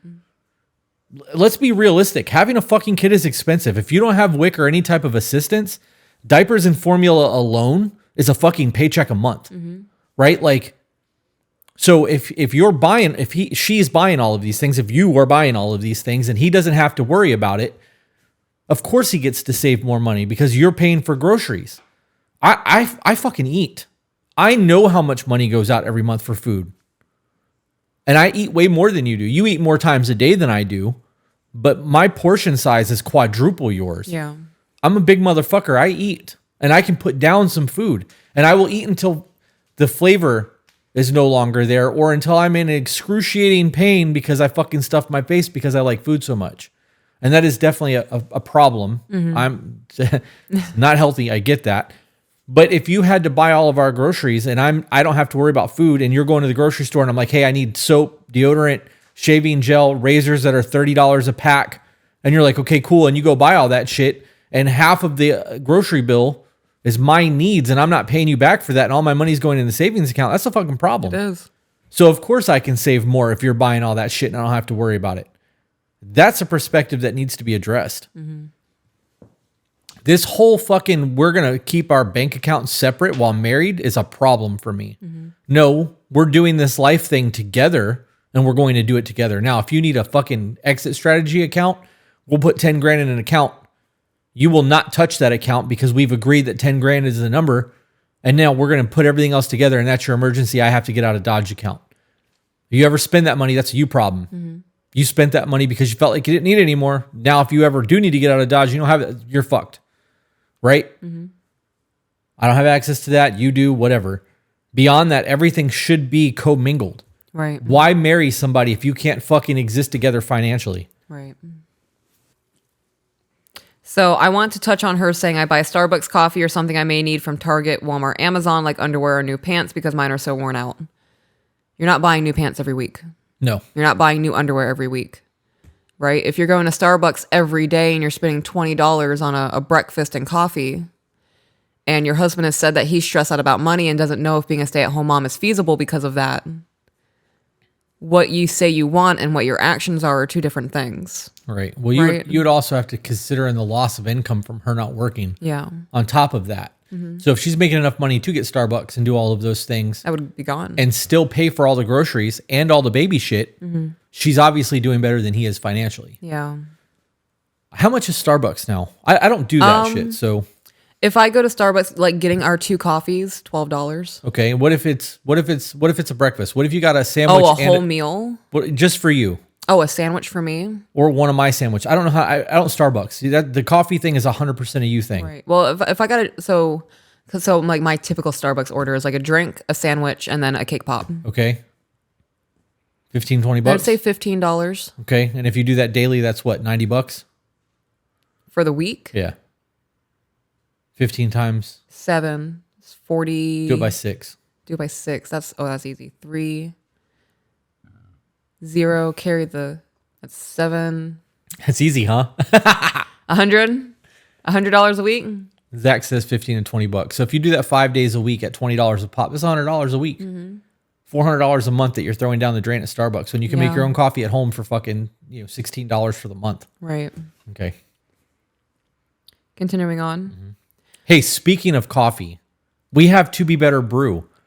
We haven't plugged our own coffee shit We in haven't. months. Are we still selling it? It is. It's on the website. Still selling? Yeah. Hell To BeBetterBrew.com. We don't make a lot off of it. We No. never promote it. Also, earlier you mentioned testosterone, low testosterone. I did. This is a great time to mention matrix hormones. I am a patient. You were a patient at one point. I think that they're actually not taking women patients anymore. But with my regimen, I went and got my blood work done the other day and I got my labs back. And because we've been traveling so much and because of what's going on with my back, I have come off my testosterone and my testosterone is in the fucking dumps. Yep. So if you guys have never gotten your blood work done before, I highly recommend that you go to matrixhormones.com, click on the new patient registration, and then hit the To Be Better drop down. It'll save you $200 on getting your blood work done. Even if you don't think you've got anything wrong with your labs, your blood, you should get it tested because we know people who have found cancer markers because of it. And then if you have great, perfect hormones, you don't have to worry about it. You have something to compare it to later in life. Which I'm working at. Their muscle memory is so good that they just exclamation point coffee and matrix. Oh, yeah. Because it's a Patreon live. That's funny. That's funny. She said, fuck, this is Patreon. Yep. I don't even drink coffee. I don't either. I can every once in a while, but I prefer an energy drink first thing in the morning. It's easier for you. It is. It's not hot. And it doesn't have a weird aftertaste. I can get it down quick. Yeah. The bubbles are like a satisfying carbonated feeling. It is. Especially if you haven't brushed your teeth yet. Yeah. Yeah. Jay said pecan pie coffee is great. That's actually my favorite coffee. There's my husband's favorite, yeah. And I do a pour over when I make my coffee. I don't just do like the grounds in a coffee pot. Like it's a whole fucking process for me, which is why I don't do it very often. I can do it for you. Yeah. I started waking up early in the mornings to make our coffee. And then my husband was like, I don't want all that sugar in the morning. I don't. I prefer the energy drinks. I know that they're not healthy for me. Coffee would be a much healthier option, but the energy drink in the morning is an easier thing for me to get down. I also take all of my supplements with an energy drink in the morning. And when I was working out, I was putting pre-workout in my energy drink. Yeah. I want to get back into working out again. Oh, I know that you man. need to heal up and stuff, but that's a goal for me for when life settles down. I don't think that I want to bodybuild anymore. Like the idea of powerlifting doesn't do it because my body's so fucked up. But the idea of doing really long hikes and like maybe a vest on or doing like gymnastic workouts or yoga even, because that shit's hard. I want to do toning things. I want to tone my body Yeah. versus losing weight or building muscle. I'm going to be honest, hearing that you don't want to bodybuild anymore eases an anxiety in me a little bit. Why? Because you've torn your pec. You've hurt your back. I've had a You've lot torn of your injuries pec again. Yeah, Like, I've had a lot of injuries from training. yeah. But The wife in me is very, yeah, the waters are calming if my husband's not going to hurt himself with this particular Mad Max thing anymore. yeah, yeah. I mean, it might come back. I've lifted off and on since I was 15 years old. So Right. I got 30 years of lifting in my body, but I don't know. My body hurts now. So unless I'm feeling great, that's just not on the table for me. The idea of hiking up a mountain totally does it for me though, Yeah. because I can do that at my own pace. So anyways, Continuing on. Yes. Also, I pay for my car, which is a family car, and the car insurance and all the gas. He doesn't have a car payment, so this debt I am paying for all alone, and I do make less than him. How does he not have a car? How do you exist? He doesn't have a car debt. Oh, okay. I think he just owns his car. Yeah. Well, okay. That makes sense. She's still got to pay car insurance though. Right. And if she's paying, see, and this is exactly what I'm talking about. If she's paying our car insurance for 6 months is thousands of dollars because we have new vehicles and it's full coverage. Yeah. I have the best insurance you can get. Like, I'm like, I want the best of the best, highest package you have. And they're like, okay. Right. They give me the price. I'm like, okay, here's the credit card and I pay for it all in full for 6 months. And you're okay with paying with it. Right. Paying for it. Right. But it's done. Yeah. If we were splitting our bills and you weren't unable to pay your half of the car insurance and I still need those because we have expensive cars, that's a fucking problem. It is. So again, he's stacking money because she's paying for a whole lot of things that he's not paying for. I would be resentful as a motherfucker. Yeah. I would be so fucking resentful. Yeah. I agree with that. Katie said functional fitness. That's Mike and Katie, I know. think. Yeah. I like the idea of working out. I do. I'm not trying to set personal records ever again. Like, I just want to feel healthy. right. Well, and do you think that going to the gym once a day for a half hour would make you feel more healthy than being able to hike up the side of a mountain? I don't know. Am I going to get the same targeted workouts? Like, I want to tone my body. Like, there's certain parts of my body that I want to tone. If I can't tone my trap muscles while hiking, then yeah, I'm going to want to go to the gym. Well, you can't tone your trap muscles. You can grow your trap muscles. Then do that, yeah. If you want to lose weight and get more physically fit, then you can do that too. But you can't target. Like, you can build your muscle. You can make your biceps bigger. Right. But you can't like lose body fat in your belly only. Right. So no, I know. So that matters. But like the idea, I know that if I was to even never lift weights again, and I was to be back on my testosterone the way that I'm supposed to be, and we were to just start hiking regularly, I would look pretty decent over like 6 months. I would lose a whole bunch of body fat, and all the muscle that I've built my entire life would still be there. It would not be as firm, and I wouldn't be trying to gain muscle mass, and I would be okay with that. I would be okay with going to the gym 3 days a week and just hitting the core muscles that I need to hit, like push pull, and then doing my lower body by doing hill sprints or running up a mountain or whatever. I would have a lot more enjoyment in that because I'm going to be outside a whole lot more. And that's, our morning walks are way more enjoyable than going to the gym has been over the last 3 years. And we're just walking, but we're having conversations. We get to be outside. It's fresh air. Yeah, like it's nice. There's a breeze. Right. It's a thing for me. Even when it's hot outside and it's disgusting hot and I hate it. Like, I would still rather be doing that than be inside in the gym. But, you know, if we get to move to the mountains, that changes everything because we can start carrying sandbags up and down mountains and doing. I need to carry me up and down a mountain before we start with sandbags. Oh my goodness. Oh, I was like, what do you mean carry you? A sandbag weighs way less than we do. I need to carry me. Right. Well, and that comes with cardio. Like, that helps your heart, blood flow. That's the whole thing. That's the whole thing. But I agree that the idea of us being physically fit is definitely appealing. Yeah. But trying to squat 500 pounds those days are so behind me. Yeah. With my back pain is getting worse. I don't think that's possible for me. I want to touch on, so they have separate finances for a reason. For whatever reason, they came to that agreement. If she knew that this is how they're going to live their life, and she still wanted the best of everything, and knowing that she's paying for it by herself, does that change your opinion on anything? Can you say it again? Right. So they got together, they got remarried. This is before having the baby, and they've decided that we are going to split our finances. You pay for your shit, I'm going to pay for my shit. And with her knowing that, she went and bought a brand new 2022 car. And she's buying the best of the best because she has expensive taste and she wants nice things. But now she's living outside of her means, knowing this is what they've agreed to, and now she's expecting help. I think that's different than wanting to be a stay-at-home mom. Okay. I definitely believe that there are people out there who just don't want to adult, and the idea of somebody else taking care of them is very appealing.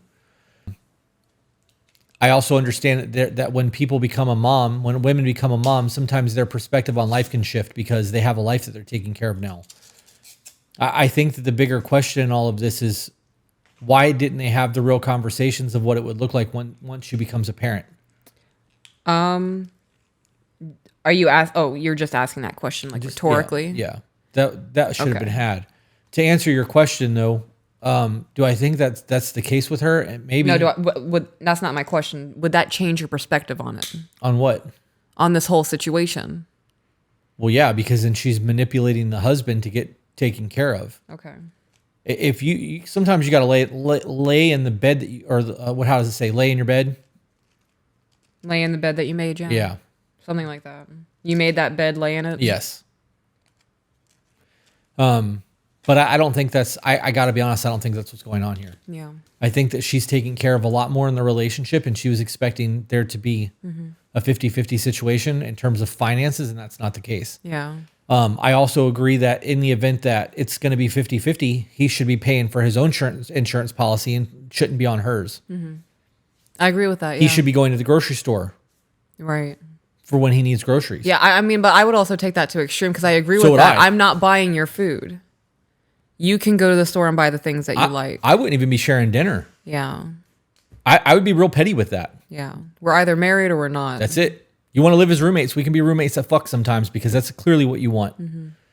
I'm not making you dinner because in order for that to happen, you have to buy food. I have to buy the same food and then we have to mesh it together. Or you have to give me half of the bill. Right. Well, the problem is if we go to the grocery store and this week you need shampoo, soap, razors, and all that other shit, and I don't, and I still have to pay half the bill, we're not living on that. It's mine, it's yours. Right? Right. So like to really make that be a thing, there's a whole lot of steps that have to take place. How to what extreme are you willing to go to make sure that it's fair? Right. Because life isn't fair. Right. I feel like this situation, he's taking advantage of it. Yeah. And I agree. Even if she did all the shit that you said and is bougie as a motherfucker, he's still taking advantage of the Right. situation because he's not pulling his half. I was just trying to give a different perspective. I wasn't saying that was what's happening. Right. Well, that was my answer to your question. Okay. I think that would still not change anything. Continuing on. Yep. Money is always a big argument between us. I have asked numerous times about going back to joint accounts and him paying all the bills and then giving me like an allowance to gas, coffee, lunch, or whatever. This is always a no, which in turn, he says if I need help or money, just ask. And again, when I do, he's mad. I'm going to be honest. Why are you hiding your finances from me? Like, are you buying gifts for somebody else? Are you calling in the sex hotlines? Why? You talking about on his part? Right, on his part, because she just said, I want to go back to having a shared joint account. So at one point they did. Okay, I didn't catch that. Now they don't. And he's refusing to go back to it. So my mind would go to cheating. My mind would go to he has one foot out the door. My mind would go to he's not fully committed to this and this is just what it is for the time being. I agree with the last one for sure. And the one foot out the door thing. A lot of things would be running through my mind. Yeah. If you had a joint bank account with somebody and that somebody constantly overspent and your bills weren't getting paid and things were getting bounced and they were maxing out their credit cards and you guys were constantly living in a stressful situation of how the fuck am I going to make ends meet? I can see the need to have separate bank accounts. But it doesn't necessarily mean that it needs to be separate bank accounts from each other. It could be two separate accounts. This is the bill account. This is the fun account. Mm-hmm. When this fun account is over with, there's no more money for the rest of the month. Mm-hmm. This is all of our finances, including food, gas, everything. We have $1,300 a month left over that we can do whatever we want with. We need to get the $1,300 in the account so there's no spending this month. And next month, when we put the extra $1,300 in there, you know. And then that way you can see if somebody goes over, the play account starts getting dwindled down. Now we have to wait until we gets back to the, you know what I mean? Like, there's a whole lot of things that could be happening there. Right. But that's a safety measure. Or you open a savings account and put all that money in a savings account so that in the event that there's an overdraft, it pulls from the savings. I bounce our account all the fucking time. But we have a giant savings account that automatically pulls from so that we don't get hit with fees. Mm-hmm. Because there's times that we physically write checks. Well, the business does, and I fucking forget. Yeah. And then I created the payout account. So we have an actual payout account. Everything business related comes out of the payout account. Mm-hmm. I was going to say something. You made a point, and I liked it. It was a good one. It was I good. don't know what I said, but I don't remember what it was either. Because you made another good point, and I was like, yeah, baby, say that shit. I would be so embarrassed if this is the kind of wife I was. I would be embarrassed of my marriage. Why? Because I don't view that as a marriage. I view it as a sham, an illusion of a marriage. It Definitely doesn't scream Like- teamwork. like those dupes that are really poorly made. Oh, I have an even better example. So during like the freak shows back in the day when they would travel and bring things, and they'd be like the mermaid from the east side of whatever, and it would be this poorly constructed paper mache thing. That's how I'm viewing this. Yeah. It's a sham. Right. I couldn't imagine standing somewhere paying for groceries and going, oh my God, I don't have enough money. I need to ask my husband to transfer money from his bank account to mine so I can pay for this. Give me 10 minutes, please. Right. My goodness. Yeah. Definitely not a marriage. It definitely doesn't scream teamwork. Jay said definitely doesn't scream my husband's got me. I understand that people are not going to have the values that we have, right? And I understand that some of our values stem biblically, some stem from my ego. That's real shit. My ego and the ability to take care of you the way that I do is definitely a pride thing for me. I'm proud as a motherfucker that I'm able to do the things that I do. And that pride and that ego and that I got this makes me want to work harder. So for people that want what we have but don't have the same values and the same mental space, you're not going to ever have what we have. If you can't have an honest conversation, even though it's a hard one, you're not going to have what we have. If you're not willing to give up of yourself to take care of your person, you're not going to have what we have. And it's not about traditional values. It's about communication, and it's about the way that we choose to live our lives. And yes, it's reflective of the 1950s in that you get to do the housewife thing and I get to fucking run our lives. But there's still a team effort there. This isn't about me taking care of you and you doing whatever the fuck you want and me getting the shaft. And it's not about me doing whatever the fuck I want and you being a slave and just making my meals. Like, that's not what this is. They don't have a team effort. No. Continuing on. We were going to church for a while together, but he stopped that altogether. He's recently gotten back into watching porn which he knows always bothered me. I've been very honest about how that makes me feel, and he just tries to hide it better now. It's not very helpful. He's not very helpful with our daughter when I ask for a break or say, hey, I need some time away. He's like, you don't need a break, or he watches the baby, but he's on his phone and he's mad at me and her, or gives off this negative energy. Is that true, or is that your perception of it? Right. Either way, that's a problem. But if that's true, that's a big problem. If that's your perception of it, that's also a problem. He's disconnected and not involved in this relationship at all. He doesn't want to be here. Yeah. This is a convenience thing. This is exactly what I was talking about in the beginning when I asked if this was them really wanting to be together or a comfort thing. It's a comfort thing. Yeah. Yep. When a relationship ends, and I've learned this from personal experience, that relationship's done. It ended for a reason. Yeah. Yep. I couldn't imagine getting divorced with somebody and then remarrying them. Me either. Got divorced for a reason. Yep. Hey, we live together really well. Let's be roommates. Right. Do that way before the marriage thing ever happened again. Continuing on. Yeah. My daughter has picked up on this now, so she's getting to the age of being attached to me. Well, I'm going to pause there. I don't think that's true. I think that all children have their primary caregiver, that they go to the default parent, as people will call it. Do I think that she's picking up on negative energy? Yeah. Do I think that she's so cognitively aware that she recognizes that she's being ignored for a cell phone? No. If he's yelling, I think she's aware that he's yelling. If he is in a frustrated mood and his tone is really sour, I believe that babies can pick up on that. This is an 18-month-old. This isn't even a 2-year-old yet. Oh, is that they gave an age? Yeah, 18-month-old. Yeah, I was going to say at like 3 to 7, 3 to 8 years old, kids rotate their favorites. Yeah. Ours do. Mm-hmm. There's days that they're all about me, and there's days that they're all about you. Mm-hmm. And then there's days where they just want to be outside and then tell us goodnight. Yep. They have their own little personalities they're developing. Yeah. That was not relevant to the email at all, but just a thought, I guess. I just wanted to touch on that. I feel like that's important to say because I feel like that sentence is more of a demonizing thing to him. Could be. When in reality, I think that the child just has a default parent the same way every child does. Yeah. A comfort parent. It sounds like she's speaking through a negativity bias, and Yeah. she's placing that wherever she can to make her to confirm her reality. Yeah. Yeah.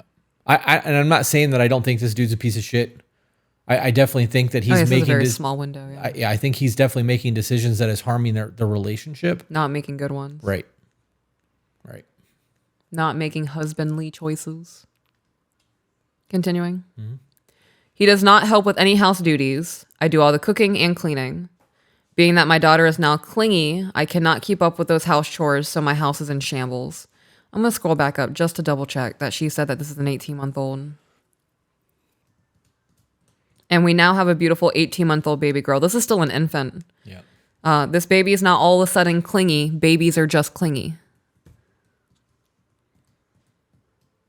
Especially towards mothers. If your baby was not clingy towards you as a mother, I'd be concerned. Why is she doing all the house chores if they're living 50-50 with their finances? That's a good question. Continuing on. Yeah. I suffer from bipolar type 2. I just recently got back on medication after 3 years of being healthy and being off of them. But recently I could not take it anymore. When I bring up all of this to my spouse, he just says he's depressed. He doesn't work out anymore, and I haven't worked out since before I got pregnant. I had a rough pregnancy, and now I do not have time because I have no relief for my child and cannot afford a babysitter to be able to do basic self-care for myself. So it is possible. I had a Mamaroo, right? It was gifted to me. I also found one at the Goodwill, got one on sale because I had 2 babies under 2. But I had that Mamaroo. And that baby is going to sit in that Mamaroo while I take a bath for the next 30 minutes. Take a little nappy nap, a little chichi-nana. I'm going to take a bath and have some self-care. I'm going to sit outside in the garden and the baby can sit in whatever swing or door attachment I have to kick legs and practice walking. There's a lot of things that can be done to keep a baby occupied so you can have 30, 45 minutes to get something done. I understand as a new mom, right? 18 months old baby, you are still a very fresh mother. There is frustration. There is postpartum happening. There is hormones happening. You're in a really shitty relationship. So it's easy to say, I just can't do this. You can. It's just going to take a lot more out of you. Yep. But when you're running on empty, do you just want to keep running on empty, or are we going to get back to the point of trying to fill us up? Right. You can make a decision to live a better life and start taking the steps to do it. Yeah. You know how many single moms do this shit all on their own? And I don't want to hear that you can't afford it, because if you can afford Starbucks, you can afford the self-care. Yeah. You just stop the Starbucks. We just did the math on that. At $400 a month, at $20 a day, Yeah. 5 days a week, if that's what you're doing, even if it's not, even if it's only $100 a month, you can take that $100 a month, pay some teenage kid $40 for the night, and you can go to a spa with the other $60 and fucking get a massage. There's a whole lot of things that you could be doing to take care of yourself. You're just choosing not to do it, and you're making excuses because it's easier to make excuses than it is to make change. Yep, I agree. There's also a lot of gyms that provide daycare for parents. Yeah, there is actually. It's part of the gym membership. Right. Yep. One of our patrons just said, he says he's just depressed. I'm sorry, that sentence deserves more attention by the OP. I agree. Even by the man saying it, I'm just depressed. You're not just depressed. There's something going on here. Why are you feeling depressed? Right. And if she hasn't probed a babe, why are you feeling depressed? What's going on? When you tell me you're depressed, I feel like the world's shattering. Like, all right, I'm going to get the glue. I have the tape. I have the silly putty, even though it's not going to stick. I'm panicking. I'm just grabbing things, babe. What can I do to help you feel better? Like, yeah, I agree. I think that statement definitely deserves more attention and in-depth conversation if it hasn't happened already. Yeah, well, we know they don't communicate because of the first issue that they had before they got divorced. Right. And I also agree or believe that they've trained each other on how to deal with each other, and it's effective and it's worked and it's got them back to their baseline. And this is their baseline. Yeah, it is. So this is shitty. their bare minimum. Yeah. So they just got to get back to living at that baseline because this is how they're used to existing. You know what's crazy? A lot. Yeah, I mean a lot. But our bare minimum is Hey, babe, you're having a rough day. We don't talk to each other like that. You're right. I'm sorry. I'm super frustrated right now. I'll let you know what's going on when I figure it out. Yeah. Thanks for loving me. Sorry, I'm having a hard day. We have a standard in our relationship that we're not going to allow to fault Right. or default.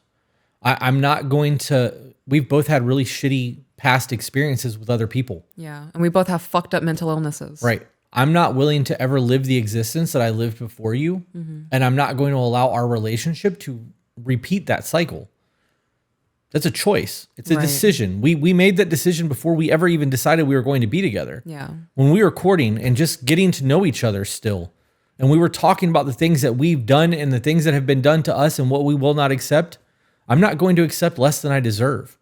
I'm not going to be with somebody that makes me unhappy. I'm not going to do this. I'm not going to do that. I'm not willing to be in a situation where somebody watches porn. Right. I'm not going to be with a woman who goes to the bar. Like, those were all conversations that were had before you and I even decided to court. Like, that was friendship conversation. We have set standards in our lives, and those standards have to be upheld, because when our standards of what we expect out of each other becomes less than, it's off the table now. We can do whatever the fuck we want because we've not held to a standard of expectations that's going to ensure we have happiness. There's no expectations there. She's existing with another human being that's taking advantage of the situation. He's comfortable. She's providing and enabling that comfort. Because she's getting something in return. Right. Doesn't matter if he's depressed or not. Doesn't matter if she's depressed, because they're not willing to have the conversations. They're content living in this existence. She's obviously not happy, but what are you doing about it other than sending an email to us? Obviously, you're looking for advice. Right. My advice is that you need to learn how to communicate. My advice is that you're choosing to be in the situation that you're in, and you're doing absolutely nothing to change it. You know you need to change it. You need us to tell you that you need to change it. You need to fucking change it. This is one of those really bad relationship situations for me. Like, in listening to this email, that like, I wouldn't tolerate I would leave. I would not live like that. And I would tell, if I was her, I would tell him, I understand that you're depressed and unhappy right now. I'm fucking unhappy, and we need to find a baseline of cohesion where we can work together as a team, or we're going to get divorced again. And this is not me threatening you that I'm going to leave. This is me telling you that I cannot envision living the rest of my life the way that we are currently living our lives. This is an unacceptable life experience. This is not how I want to fucking be on my deathbed looking back going, damn, I wasted 70 years of my existence on this planet because I had a baby with somebody. Right. Or because I allowed somebody to live in a way that I viewed as unacceptable. You should hold your person to a standard. If I was getting gross and unhygienic, you would fucking call me on it. You wouldn't let me live that way. That speaks to depression. If I was living in a funk for 2 fucking years, it would destroy our relationship.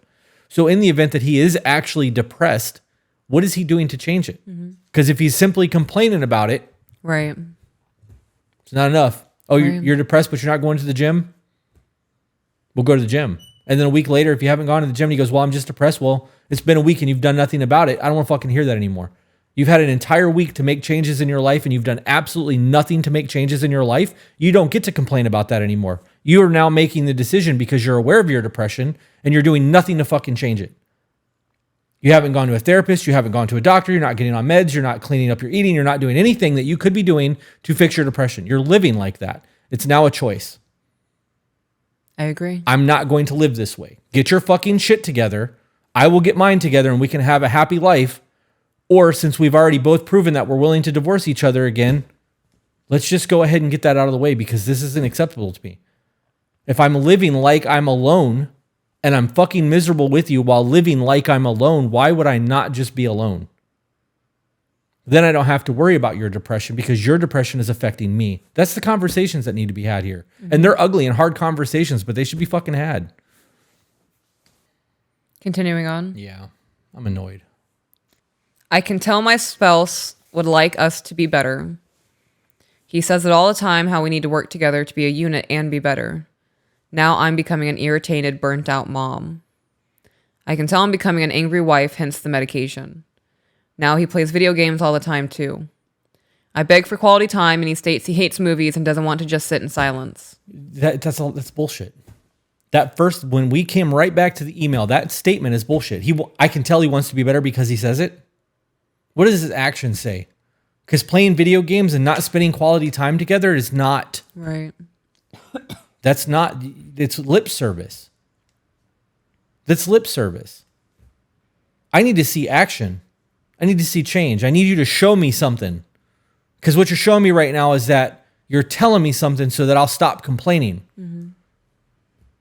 She's obviously got a whole lot of fucking work that needs to be done on her as well. Yeah. I'm not shitting on him solely. There's a lot of self-worth that needs to be reevaluated. Yeah. Yeah. Continuing on. If we try to sit and talk, I never have his undivided attention. If I bother him while he's gaming, he gets mad. He has broken controllers, keyboards, etc. in the past. I want to save my marriage. I don't want it to fail for a second time, especially with a baby in the mix. So I'm going to just stop reading there. I'm not even going to read the rest of this email. He has broken things because he's mad at you, and now there's a baby in the mix. You need to leave this man. Yeah. That's my advice. Yeah, that once you start throwing things or breaking things or punching holes in the wall, I don't care who you are. You're not emotionally regulated. Yep. You do not know how to like. There's no discipline there. And you're unpredictable. Yeah. I view that as an unpredictable threat because I never know what will set you off or when you will hit me. Right? If you're willing to throw controllers and break things, right? It starts with throwing it on the ground. Now you're throwing things across the room. And now you're throwing things in my direction. I'm not playing that game. Yeah. Not doing that. I like to leave a situation before it gets dangerous. Like you always say with your situational awareness, we're not going to stay to see what happens. We're leaving before it pops off. Right. The best way to avoid conflict is not fucking be there. This is the protecting your peace thing. That situation where the first time dude slams the controller on the thing, like if that happened once, I'd be like, okay, you just fucking exuded violence. Mm-hmm. Excuse me. You just exuded violence by slamming that down on the table. I need you to start working on your emotional regulation. If that ever happens again, I'm going to deem this environment unsafe for me and the baby, and I'm fucking leaving. 100%. And that needs to be stated. If it's not been stated, then he's got the okay to continue to act like that. You're enabling that shit. If you don't set your boundaries, your world is going to be fucked because people are going to step on you like you're a doormat. Because your boundaries don't matter because you haven't set them. They're not verbalized. That is unacceptable behavior. I'm not going to tolerate that shit. Mm-hmm. And if it happens again, be like, hey, you remember the last time you did that? And I said, that's unacceptable behavior. I'm leaving. Here's the consequence. Yeah, I'm leaving. I'm going to go stay at a hotel for a little while and determine on whether or not I feel like this environment is safe enough for me to return. Mm-hmm. Yeah.